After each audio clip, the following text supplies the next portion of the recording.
فاضل دربندی کتاب اسرار الشہادہ میں ایک حکایت کو بیان کرتے ہیں اور کہتے ہیں، میرے نزدیک جعفر جن ایک اچھا جن نہیں تھا، اور میں خود کی نظر میں اس کو برا بھلا کہتا تھا اور دوسرے لوگوں کے سامنے بھی اسے ملامت کرتا تھا اور برا بھلا کہتا تھا۔ اس کے بے سعادت ہونے پر افسوس کرتا تھا کہ جب وہ عاشوراء کے دن کربلا میں موجود تھا اور اس نے جناب سید الشہداء عزیز زہرا کو تنہا دیکھا لیکن اس کی مدد نہیں کی، باوجود اس کے کہ حضرت نے اس کو جانے کا نہیں کہا۔ میں اپنے دل و دماغ میں جعفر جن کو برا سمجھتا تھا، یہاں تک کہ محرم کے ابتدائی 10 دنوں میں سے ایک رات کو اصفہان کے مدرسوں میں سے ایک مدرسے میں اپنے گھر پر اکیلا بیٹھا ہوا تھا اور مقتل کی کتابوں کا مطالعہ کر رہا تھا کہ جس میں جعفر جن کے کربلا میں خود کے لشکر کے ساتھ آنے اور امام حسین علیہ السلام کو قتلگاہ میں دیکھنے کے موضوع کو پڑھ رہا تھا۔ اچانک میں نے دیکھا کہ میرے حجرے کا دروازہ کھلا اور ایک شخص میرے حجرے میں داخل ہوا۔ اس نے مجھے سلام کیا اور میں نے اسے سلام کا جواب دیا اور وہ ایک کونے میں بیٹھ گیا۔ میں نے اس شخص کو خوش آمدید کہا، لیکن اس شخص کے حجرے میں داخل ہونے کے طرز پر میں بہت زیادہ حیران تھا، کیونکہ حجرے کا دروازہ بند تھا اور اس پر کنڈی بھی لگی ہوئی تھی۔ یہ سوچ کر میں ڈرنے لگا۔ جب اس شخص نے مجھے خوفزدہ دیکھا تو کہنے لگا کہ ڈرو نہیں، میں تمہارا بھائی جعفر جن ہوں۔ میں اس لیے یہاں پر آیا ہوں تاکہ تمہاری زیارت کروں، تم سے ملاقات کروں، اور یہ کہ تم مجھے بہت زیادہ ملامت کرتے ہو، تم سے شکایت کروں اور اپنے عذر کو تم سے بیان کروں، تاکہ اے میرے بھائی تم جان لو کہ تم ابھی حقیقت سے آگاہ نہیں ہو اور ابھی معرفت کی منزل تک نہیں پہنچے ہو۔ جان لو کہ جس وقت میں اپنے لشکر کے ساتھ کربلا میں داخل ہوا تو وہاں بلاؤں سے بھری ہوئی زمین کی فضا معتبر جنوں کے قبیلوں اور بادشاہوں سے بھری ہوئی تھی، اور میرا رتبہ ان میں کم تھا۔ ان کے مقابلے میں میرا چانس کم تر تھا، میرا رتبہ ان سے کم تر تھا اور میرا لشکر بھی اس سے کم تر تھا۔ وہاں کی فضا اس قدر پر تھی کہ 12 میل کے فاصلے تک کوئی جگہ خالی نہیں تھی۔ وہاں کی فضا کو آسمان تک فرشتوں نے اور ان کے بزرگوں نے اس طرح پر کیا ہوا تھا کہ میرا امام حسین کے قریب ہونے کا کوئی امکان نہیں تھا، میں ان کے قریب نہیں جا سکتا تھا۔ وہاں پر جنات کی صفیں لگی ہوئی تھیں اور ہر ایک اپنے مرتبے اور مقام کے حساب سے کھڑا ہوا تھا۔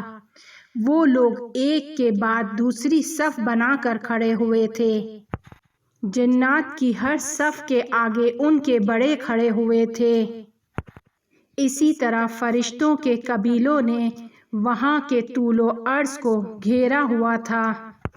فرشتوں کی قوم اور قبیلے بھی وہاں پر ادب اور احترام سے کھڑے ہوئے تھے، اور ان میں سے ہر ایک اس تلاش اور کوشش میں تھا کہ امام حسین علیہ السلام اسے کفار کے ساتھ لڑنے کی اجازت دیں، لیکن حضرت کسی کو بھی اجازت نہیں دے رہے تھے۔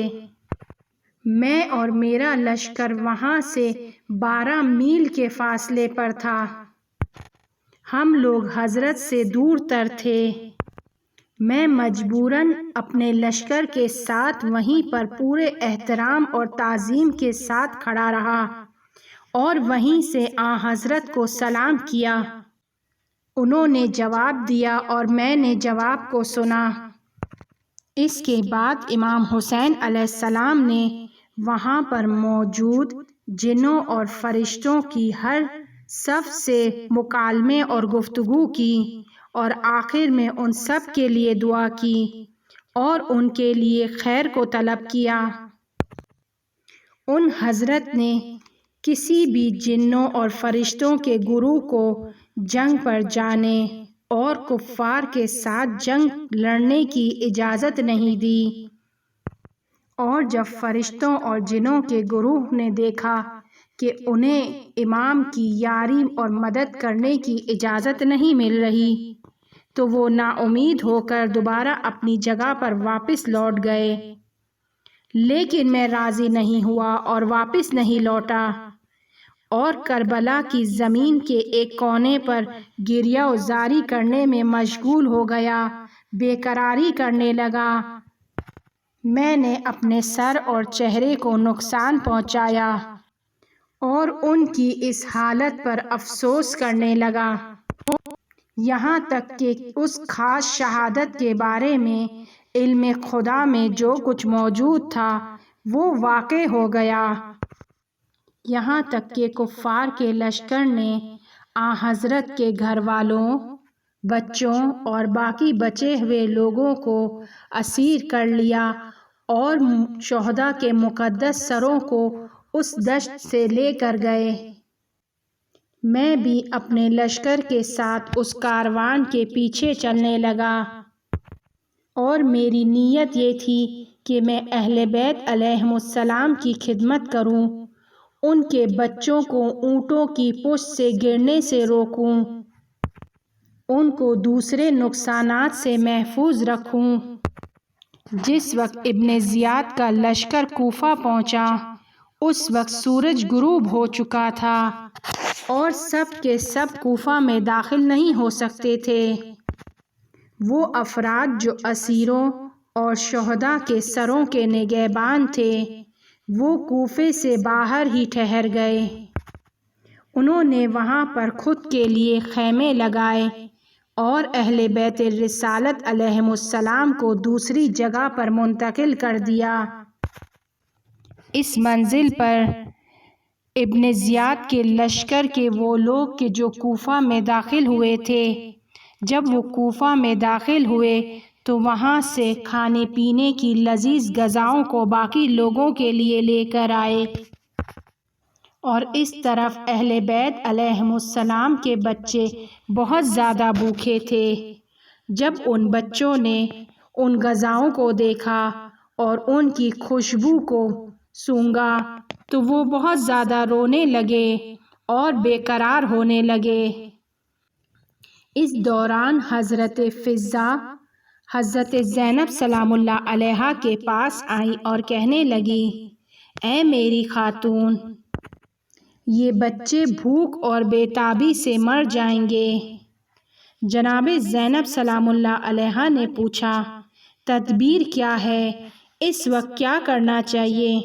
وہ عرض کرنے لگی کہ رسول خدا صلی اللہ علیہ وآلہ وسلم نے مجھ سے کہا تھا کہ میری 3 دعائیں مستجاب ہوں گی، کہ ان 3 دعاؤں میں سے میں 2 دعاؤں کو مانگ چکی ہوں، لیکن ایک دعا باقی بچی ہے کہ جو مستجاب ہوگی۔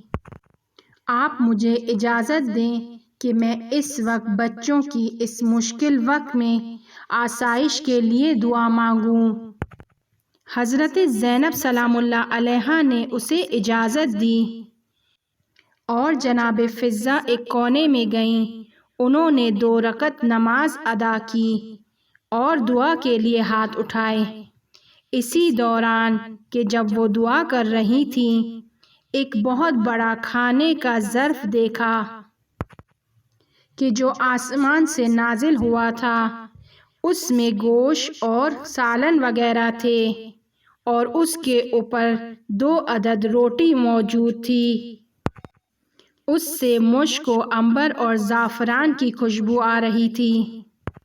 حضرت زین العابدین علیہ السلام، ان کے گھر والے اور وہ بچے، ان سب نے اس غذا سے کھایا، لیکن اس میں سے کچھ بھی کم نہیں ہوا، اور کھانا کھانے کا کوئی اثر اس میں نظر نہیں آ رہا تھا۔ جس وقت بھی انہیں غذا کی ضرورت ہوتی تھی ان سے استفادہ کرتے تھے اور وہ غذا پہلے کی مانند اپنی اصلی حالت میں واپس آ جاتی تھی، یہاں تک کہ کوفہ میں داخل ہوئے اور پھر کوفہ سے شام کی جانب گئے اور وہاں پر ٹھہرے اور اس کے بعد مدینہ واپس لوٹے، اور پھر وہ کھانا آسمان کی جانب واپس چلا گیا۔ میں نے اس وقت تک اس آسمانی مائدے اور خدا کی نعمت کو دیکھا۔ اس کے بعد ظافر جن کہتا ہے کہ میری کربلا کے واقعے میں موجود ہونے کی حکایت یہ ہے۔ اس کے بعد کہتا ہے کہ خدا کی قسم ہم لوگ اہل بیت علیہ السلام اور اس کے اصحاب سے جدا نہیں ہوئے۔ جب وہ لوگ کربلا میں داخل ہوئے تو ہم لوگ ان کے ساتھ تھے یہاں تک کہ ان کے باقی بچے ہوئے اسیروں کو مدینہ واپس لایا گیا۔ ہم نے ان کے خلاف کوئی کام نہیں کیا، ہمارا کوئی قصور نہیں ہے، لہٰذا مجھے مزید ملامت اور مذمت نہیں کرنا۔ ظافر جن نے مجھ سے یہ کہا اور میری نظر کے آگے سے غائب ہو گیا، اور میں اپنی سوچ اور عمل پر نادم اور پشیمان ہو گیا۔